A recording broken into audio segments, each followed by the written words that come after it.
Have you ever wondered how one of the world's earliest civilizations came to be? Take a journey back in time, far beyond the reaches of modern memory, to the 10th millennium BC, where the seeds of the great Egyptian civilization were first sown.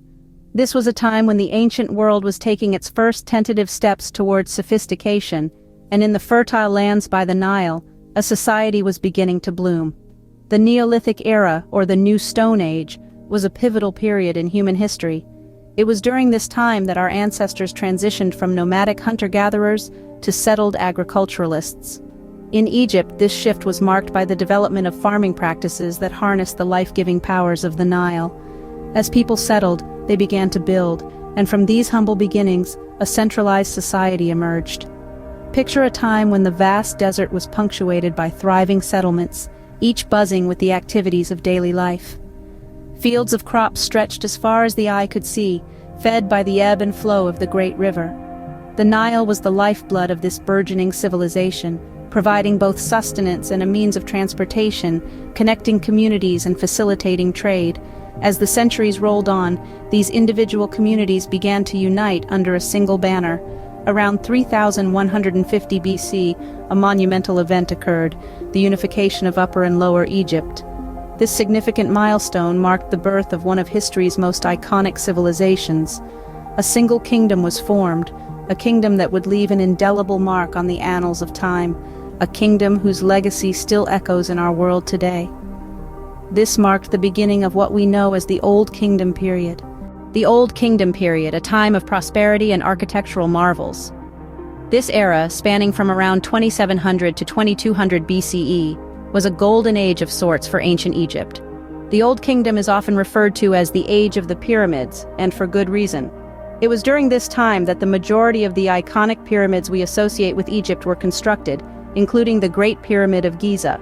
These monumental structures were not just feats of architecture, but also a testament to the advanced civilization that built them.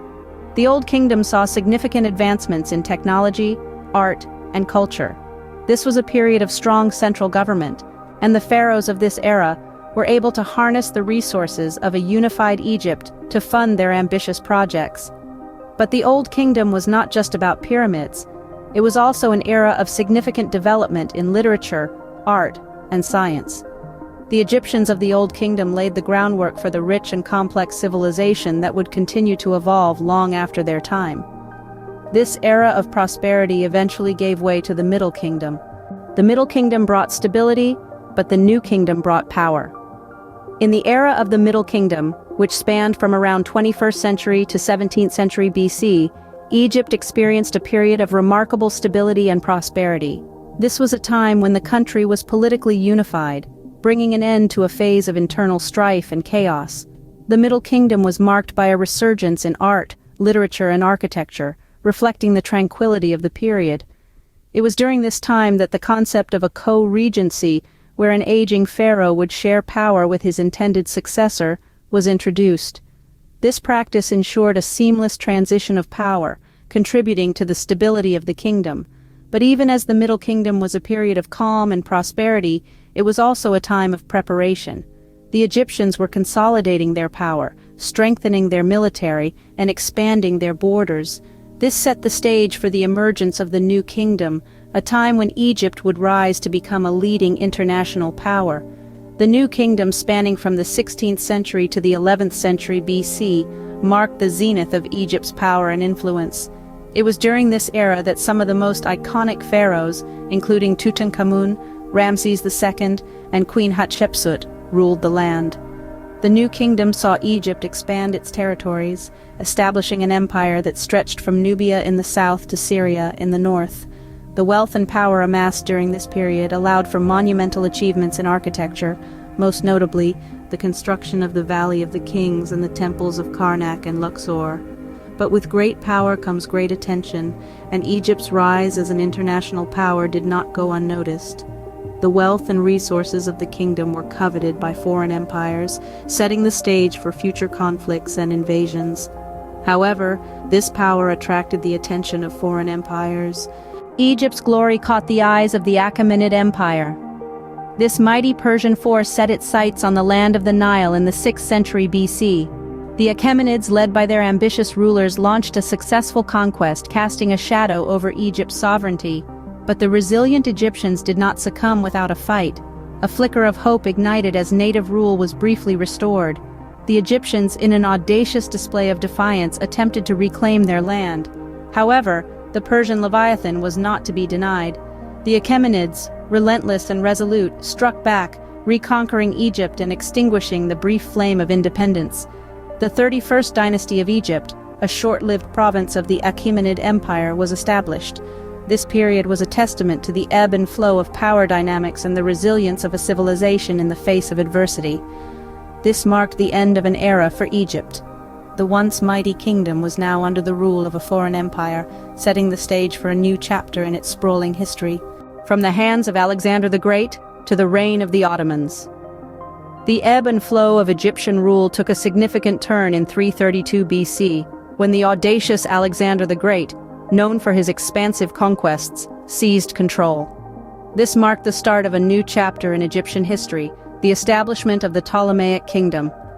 Under the Ptolemies, Egypt was an influential player in the Hellenistic world, but not without its share of strife.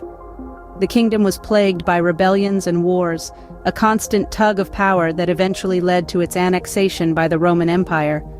In the firm grip of the Romans, Egypt became a significant province, its granaries feeding the empire.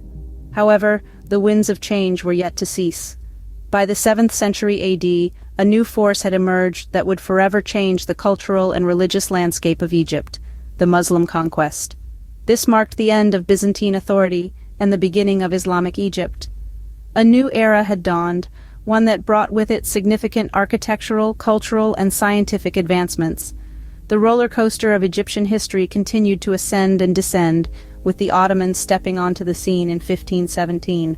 The Ottoman Empire, with its vast territories and impressive military might, held Egypt in its grasp, marking yet another shift in power. The land of the Pharaohs was now under the rule of the sultans. The Ottomans held sway until a new power arrived on the scene. The tides of history were once again about to turn, setting the stage for the next act in the grand drama of Egypt's past. The British arrived, but the spirit of independence was alive. As the 19th century rolled on, Egypt found itself under the rule of the British Empire. In the year 1882, Egypt was transformed into a tributary state under British control. However, the flame of sovereignty never flickered out in the hearts of the Egyptian people. As the years went by, the winds of change began to blow, and Egypt saw the establishment of the Kingdom of Egypt in 1922. But this was not full independence, as the United Kingdom still held sway over certain crucial affairs. The journey towards complete sovereignty was still in progress, a road beset with challenges, but one that the Egyptians were determined to tread. The year 1953 marked a significant turn in the nation's journey. Egypt shed its monarchical structure, adopting the framework of a republic. This was a monumental stride towards self-governance, but the final leap was yet to come. 3 years later, in 1956, Egypt achieved what it had long yearned for: full independence. This was not just a political shift, it was the culmination of a relentless pursuit of self-determination, a testament to the indomitable spirit of the Egyptian people. The Republic era saw various political changes. The rule of Hosni Mubarak, a period marked by stability but also by controversy, came to an end with the revolution of 2011. This uprising led to the election of Mohamed Morsi as the first democratically elected president. However, political unrest led to a coup in 2013, resulting in the election of Abdel Fattah al-Sisi as president. Thus, we have traversed through the riveting journey of Egypt's history. From the British era to the dawn of independence and the various political changes that followed, the story of Egypt is a tale of resilience, of a people's unwavering pursuit of self-determination. It's a narrative that continues to unfold, each chapter adding new layers to the rich tapestry of Egypt's history. So, what have we learned from this journey?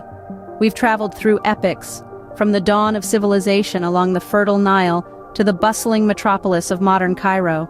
We've seen the rise and fall of kingdoms, the ebb and flow of empires, and the relentless march of history.